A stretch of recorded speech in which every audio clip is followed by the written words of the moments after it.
Okay, so we are in chapter 18, section 1. We're talking about the French Revolution, kind of the beginnings of it, what started it. If we remember correctly, um, we see a lot of starving people, a lot of poor people, a lot of rich people not paying their fair share. Those kind of things are what is leading to the French Revolution.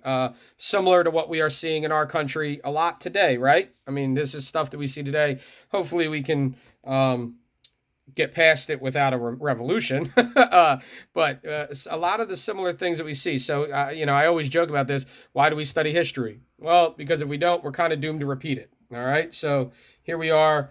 We're getting into that last section of the notes packet, which is entitled "The Destruction of the Old Regime," and so we see the French people trying to take down the Parisians, trying to take down all of these old thought processes that have led to where we are in France at the time. So um, we saw the tennis court oath happening. They vowed to write a constitution, and then we saw the fall of the Bastille. And so the war has basically started, and that is where we are. All right. So one of the first acts of the National Assembly was to destroy the relics of feudalism. On August 4th, 1789, National Assembly voted to abolish the rights of landlords and the financial privileges of the nobility and clergy. Underline that. So this new government that is forming has decided they're going to take out all of these old privileges, right? So they're getting rid of slavery. They're getting rid of, or they called it serfdom, which is in essence slavery. And they're getting rid of that the whole ability of the clergy and the rich to not have to pay um, the tax. All right. So they get rid of that.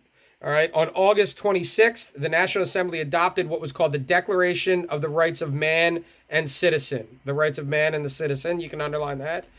This was a charter of basic liberties that was inspired by the American Declaration of Independence and Constitution and the English Bill of Rights. So we see them writing this Constitution. We see them writing these new laws into practice, setting up a new government.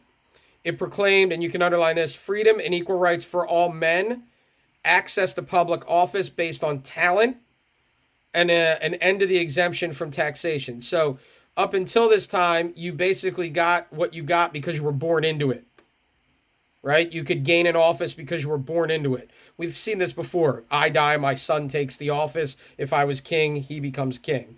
All right. Now what's happening is kind of the way we have our government today. You have to earn it, right? You have to be voted in. You have to work for it.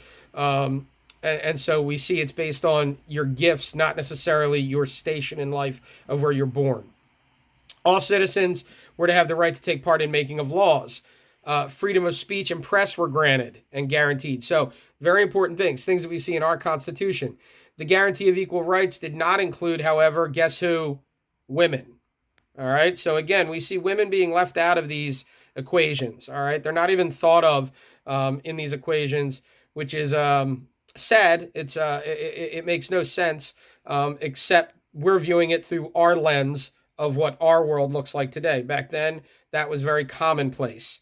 That when they spoke of the rights of man, they were not talking about all inclusive. They were talking about men in general. All right. So we see that change over time. That when we say it now that all men are created equal, we mean that, right? That all men, meaning man, woman, everybody created. Right. So in response, underlined, Olympa de Gouges, a female author, wrote the Declaration of the Rights of Women and the Female Citizen. All right, so she kind of flipped that other title on its head. In it, she insisted that women should have the same rights as men, but the National Assembly ignored her. All right, keep reading. Louis the 16th remained at Versailles, which is his palace basically, and refused to accept the National Assembly's decree on abolition of feudalism and these declarations of rights. On October 5th, now this is kind of funny because women aren't granted these same rights within this new government, but look at who really fights for them. On October 5th, thousands of Parisian women marched to Versailles, and they forced the king to accept these new decrees. So while they're not being acknowledged in these new laws, who's fighting the hardest, or one of the groups fighting the hardest to get these new laws? Women.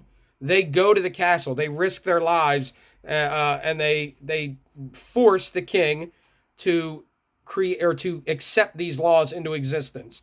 Why do you think they would have done that? Why do you think women would have fought so hard for this if they weren't even acknowledged in the new government? What do you think? Nobody? Nobody has any idea why we would think that. Maybe they wanted to fight to get that acknowledgement. Okay. True. I like that. And why would them fighting for this, though, if it didn't even mention them, trigger them being able to get those rights? What do you think? So in their brains, were they saying, well, if we don't get at least these rights, we may never get noticed in them ever? Does that make sense? Yes, no, head shake, something. Okay, a thumbs up. So they were smart. They understood if we don't at least get these acknowledged by the king, then guess what will never happen? We will never get those rights ever down the line, even. So is that a good way of thinking? Yeah, I think it's a great way of thinking. What stinks is that they even had to think that way. It should have just been all men are created equal, right? It should have just been all men and women. They shouldn't have had to do the whole, well, let's get this and then we'll fight for that. But we see that throughout history, even with our Declaration of Independence. In the initial declaration, it talked about the abolition of slavery. And a lot of people fought against that. And they eventually took that out because the people who were writing it said, if we don't take it out, we'll lose all of it. We won't get to declare our freedom at all. So let's fight for this, and then down the road, that gives us the ability to fight for the next thing. Do you understand that logic? You got to take ground. I mean, if you think about a fight, sometimes you don't get the whole war won in one battle, but you got to take different battles on head on and beat those, and then you can move forward. Okay, so that's what they were thinking. So they insisted that he did it on October 6th. The royal family moved to Paris, where they became virtual prisoners. So you see the war is being fought and won. The Catholic Church was seen as a pillar of the old world order. The National Assembly seized and sold the lands of the church. Right, so they're basically breaking down every part of French culture at the time. The new civil constitution of the clergy was put into effect. Bishops and priests were to be elected by the people and paid by the state. So we see kind of this odd thing happening, this combination of church and state, which is very different from our country, right? We have a vast separation of church and state. We do not have one church, one religion in our country. But in this country, they were seeing that we should combine, or they should combine. The French government now controlled the church. As a result, many Catholics became enemies of the revolution. All right. The National Assembly completed a new constitution. This was in 1791. It set up, underline this new constitution. You might see a question about what did the new constitution set up. It set up a limited monarchy, so there was still a king, all right, but it did have a legislative branch, which was important. That was like their Congress, right? They would make the laws. The assembly had 745 reps, although all males had the same rights. Only, this is important, men over 25 who paid a specified amount in taxes could vote. So who did the power still remain in the hands of? What were the two categories? Rich men. Very good, Michaela. Rich men. All right. This ensured that only the more affluent members of society could be elected.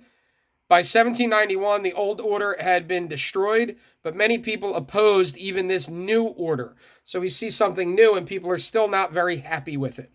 Okay? Sometimes the whole thing like, well, when you fight for change, you might not be happy with the change, right? The grass isn't always greener on the other side is what we're seeing here. Probably better, but not great. These included, so the people that weren't happy were Catholic priests, nobles, lower class were hurt by there was this rise in cost of living, and radicals who wanted even more changes.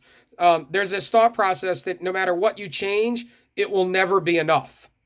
Right? You'll hear that argument today with a lot of changes happening. People will say, okay, so when do we stop? What else needs to change? What isn't enough? And you'll hear, I'll have political discussions with people where, they'll be like, oh, the left is so bad, the right is so bad. And I'll say to them, well, if they go too far either way, too far politically right or left, it's never enough for either of those.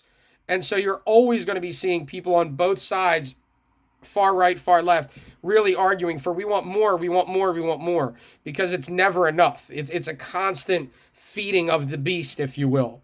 All right.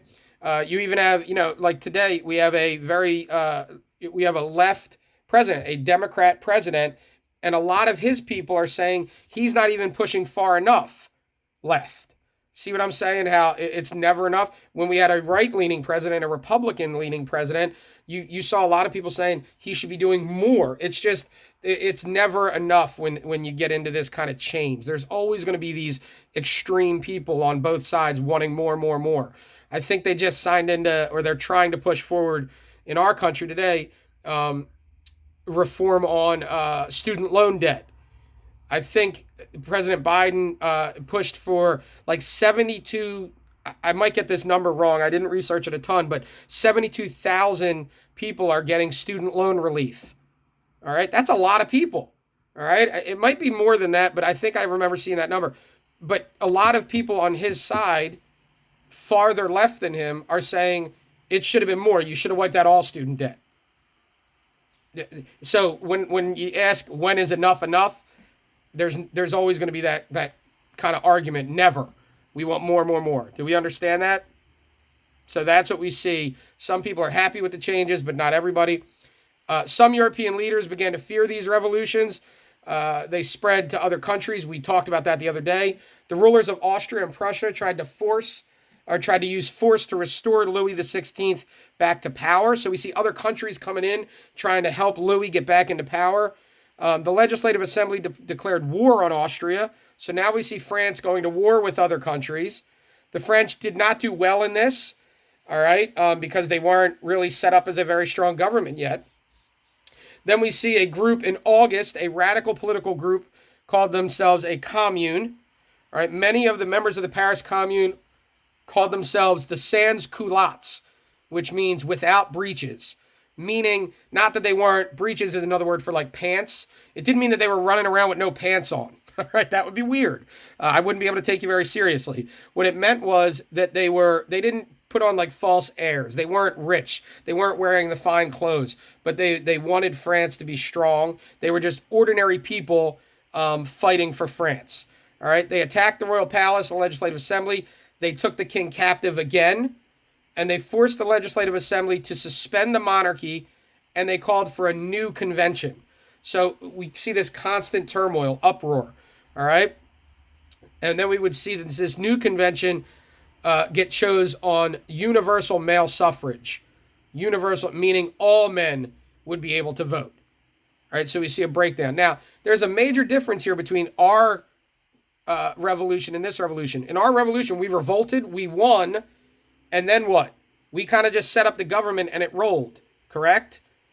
We did see the Civil War happen, but we might have seen stuff like this happen if the South had won.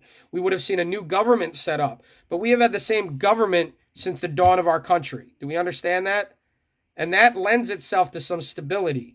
Where we see in France, in their revolution, we see different groups just constantly trying to take over, and that leads to instability. So it's very interesting to see when we get into the next thing of what happens in France after this new national convention. You're going to see total bloodshed in the streets. This is where the violence really comes out. You're going to see, in essence, like a civil war type setting, but it's because of this constant changing of government reform. Okay, so I'm going to stop the notes there.